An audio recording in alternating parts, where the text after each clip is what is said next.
Salut à tous et bienvenue dans la partie 2 de la fabrication de cette magnifique table basse en casting table avec de la résine époxy. Si vous n'avez pas vu la partie 1, je vous invite à le faire dès maintenant parce que sinon vous n'allez rien comprendre. Elle est disponible là juste en haut à droite dans les fiches. Juste une petite précision pour vous rappeler que la promotion sur ma formation la résine époxy clé en main se termine aujourd'hui, donc le jour de la sortie de la vidéo, à savoir dimanche 20 septembre jusqu'à minuit. Donc si vous hésitez, c'est vraiment le moment ou jamais. Quant à nous, on va continuer tout de suite et on va commencer par le démoulage puis le surfaçage.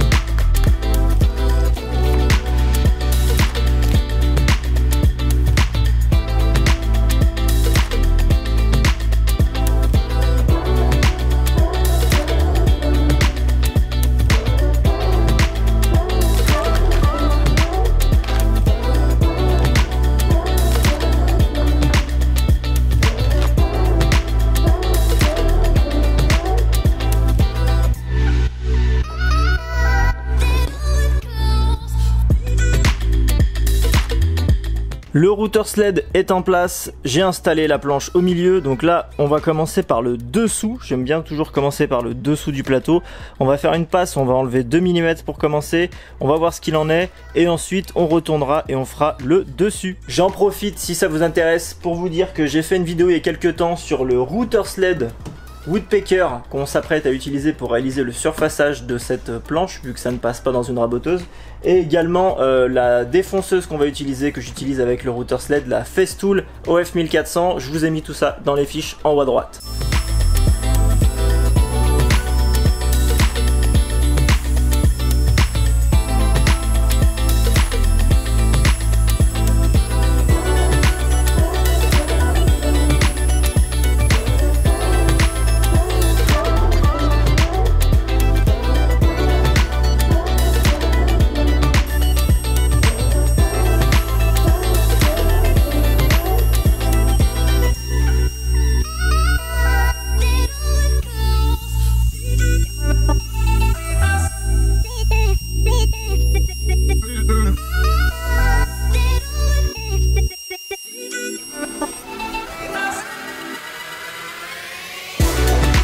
Le surfaçage est terminé, donc ça m'a pris pas mal de temps, j'ai fait 4 passes au total, j'ai tombé 1 cm d'épaisseur, donc là on est à 40, un tout petit peu plus de 40 avec le ponçage, on arrivera à 40 pile. Deux petites précisions par rapport au surfaçage, surtout concernant la vitesse. Donc en premier lieu, la vitesse de rotation de la fraise que vous allez utiliser, en fonction du diamètre de votre fraise à surfacer, il va falloir respecter une vitesse de rotation optimale. Il ne faut pas que ça soit trop lent, il ne faut pas que ça soit trop rapide, il faut que ça soit la bonne vitesse.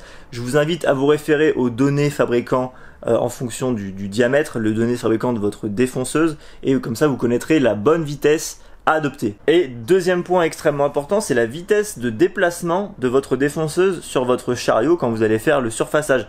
Surtout sur la partie résine. Sur la partie bois, en général, vous n'allez pas trop avoir de soucis, surtout si vous utilisez une fraise neuve. Sur la partie résine, par contre, c'est autre chose, et même si vous avez une fraise neuve, si vous allez un petit peu trop vite, et on a vite fait d'aller un petit peu trop vite, vous allez avoir plein de petits éclats, ça va être absolument dégueulasse. Le problème, c'est que vous allez perdre un temps fou, parce que vous ne pourrez pas rattraper ça au ponçage, et vous allez donc devoir refaire une fine couche de résine pour combler tout ça. Il va falloir attendre que ça sèche, après il va falloir reponcer, etc.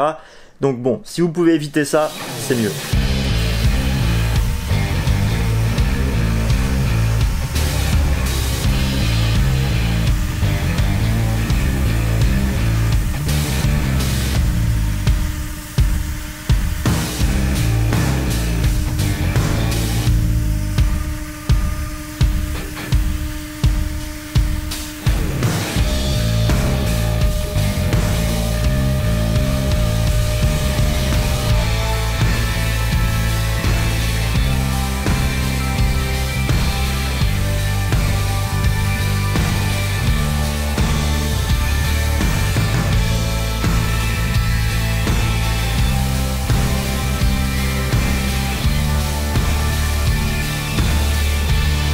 Donc là tout est coupé nickel, j'ai poncé au 80, au 120 et au 180, on ira jusqu'au 320. Je me suis arrêté là pour l'instant parce qu'on va faire un petit chanfrein tout autour à l'aide de cette magnifique défonceuse. Juste après on remplira les petits défauts qui restent là, ce petit nœud, il y a quelques manques à certains endroits, donc on va faire des petites retouches à la résine époxy. Regardez-moi comme c'est beau là. Là ça fait onder avec la finition là, cette partie là ça va être juste fantastique, vous verrez. Et d'ailleurs cette partie là ça devait être le dessous, j'ai décidé de changer d'avis, ça sera le dessus parce que le bois il y a beaucoup plus de figures, je trouve que cette partie là est beaucoup plus jolie. Voilà, donc on aura l'inclusion de résine qui sera quand même visible sur le côté, pas en dessous. Bon voilà, c'est un choix personnel, on aime ou on n'aime pas, je pense que je fais quand même le bon choix.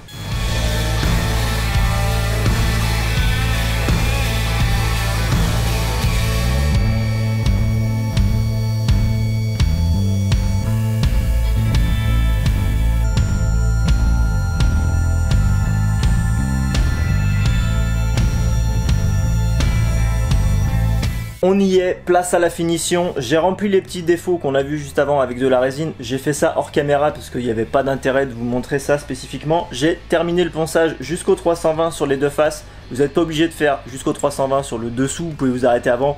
Bon, moi j'étais dans la foulée donc je l'ai fait quand même. Pour la finition on va utiliser Osmo, donc ça c'est la Polix Oil, donc l'huile cire originale 3032, c'est la finition satinée. On va donc appliquer 2 couches sur le dessous et 3 à 4 couches au moins sur le dessus. Pourquoi autant? Parce que je veux que les pores du bois soient presque saturés, parce que derrière je vais appliquer une protection céramique. Qu'est-ce que c'est une protection céramique?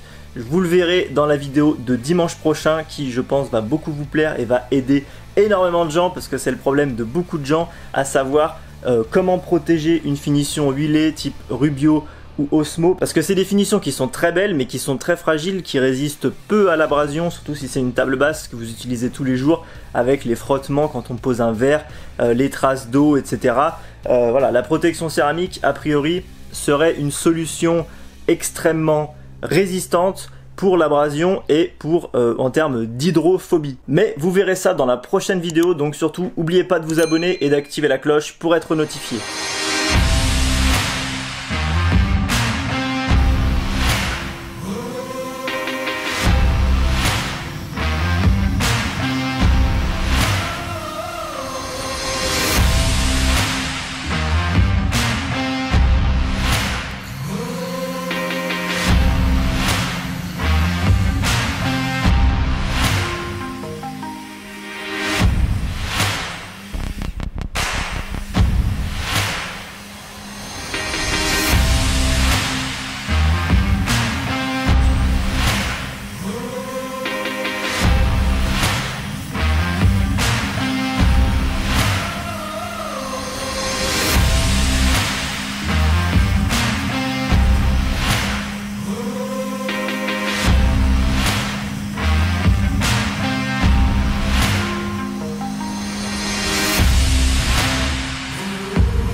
Pour ce qui est du piétement, on va utiliser donc ces deux pieds, donc il y a le premier, le deuxième et là-bas au fond.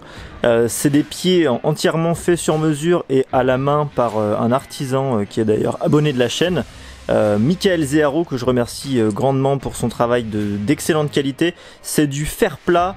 Alors en épaisseur, on est à 1 cm d'épaisseur, 10 cm de large. La hauteur totale, donc sans le plateau, on est à 38 et 55 de largeur. Sachant qu'ici notre plateau fait 4 cm d'épaisseur et 60 cm de largeur, ce qui fait que donc on va rajouter donc les 4 cm au 38, donc on aura une hauteur de table finie à 42 et c'est parfait. En termes de finition, je voulais quelque chose qui se rapproche un petit peu de l'acier brut, donc ça a été traité à l'hématite si je me trompe pas, hématite plus une cire de protection pour éviter que ça rouille. Et voilà, donc moi j'aime beaucoup ce rendu très brut, très naturel, ce qui va d'ailleurs un petit peu justement contrebalancer l'aspect hyper clean hyper satiné du plateau, parce que là vous voyez c'est vraiment une vitre. Donc voilà, je pense que ça va être pas mal. N'hésitez pas à me donner votre avis dans la section commentaires.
Avant de clôturer cette vidéo, j'ai quelques précisions très importantes à vous communiquer concernant cette table basse maintenant. Alors, comme je vous l'ai dit dans le premier épisode, c'est une table qui est disponible à la vente. Et si vous êtes de la région lyonnaise, vous pouvez même la voir en vrai parce qu'elle est disponible, elle est en expo dans un magasin à l'Arbrel qui s'appelle JBEC et Dyna. Je vous ai mis toutes les infos dans la description. Pour ce qui est du tarif, je la laisse à 1500 € et croyez-moi que c'est cadeau. Je sais, il y en a qui vont hurler là devant leur écran et dans les commentaires. 1500 € pour une table comme ça, c'est cadeau. Je vais vous expliquer pourquoi parce que je vais être tout à fait transparent avec vous. Rien qu'en coût matière pour cette table basse, j'en ai déjà eu pour quasiment 800 €. Ok, c'est bon? Ça vous calme? Le coût matière, donc ça englobe tout, hein, le prix du bois, la résine, les pieds, les consommables, la finition, le coffrage, etc. Parce que oui, forcément, il faut acheter des panneaux pour faire un coffrage, donc à chaque fois c'est de la matière, c'est des matériaux qu'on doit payer. La résine, ça m'a coûté 250 € parce que c'est de l'écopoxy Flowcast, c'est pas de la résine grand public qui va coûter 3 fois moins cher, qui sera également un petit peu de moins bonne qualité. Là, rien n'a été laissé au hasard. Tout est au top du top au niveau qualité, même les pieds ont été fabriqués par un artisan comme je l'ai dit juste avant. Donc ne soyez pas étonnés du montant final de ce genre de table parce qu'en amont il y a une dépense énorme qui est faite au niveau du coût de la fabrication tout simplement. Et encore là, donc je ne compte pas les heures passées, hein. Sachant que là, moi j'ai mis 2 semaines parce qu'il y a les temps de séchage, etc. Ça m'a pris 2 semaines de travail complète pour arriver à ce résultat là. Donc forcément je compte pas mes heures, hein, parce que 2 semaines de travail, ça ferait pas une table à 1500 €. Je pense que la plupart des gens sont vraiment déconnectés de la réalité en termes de tarifs pour ce genre de mobilier, pour du mobilier d'exception, et vu que c'est de l'exception, forcément ça coûte cher, hein, c'est normal. Quand on leur annonce 1500 € pour une table basse comme celle-ci, ils vont sauter au plafond, dire que c'est trop cher, etc. Par contre, ces mêmes personnes, ça les dérange pas de claquer 1500 € dans un iPhone. iPhone qu'ils vont changer 2 ans après, hein, aussi, ça c'est encore autre chose, hein. Là c'est du mobilier d'exception, donc c'est quelque chose que vous allez garder à vie, hein. Le but c'est ça, hein. Le but c'est d'acheter une fois et après c'est fini quoi. N'oubliez pas, jusqu'à ce soir minuit, donc dimanche 20 septembre 2020 à minuit, ça sera la fin de la promotion que j'organise, que j'ai organisée toute cette semaine sur ma formation la résine époxy clé en main. Je vais pas vous répéter ce qu'il en est parce que j'en ai déjà beaucoup parlé dans la vidéo précédente, mais si vous avez besoin d'infos, vous retrouverez tout dans la description. Cela étant dit, j'espère que ces vidéos vous auront plu, que vous aurez pris plaisir à les regarder comme moi j'ai pris plaisir à les faire. N'hésitez pas à liker et à commenter cette vidéo pour me donner votre avis un petit peu sur ce que vous en pensez. Et moi je vous donne rendez-vous dimanche prochain à 8 h pour une nouvelle vidéo.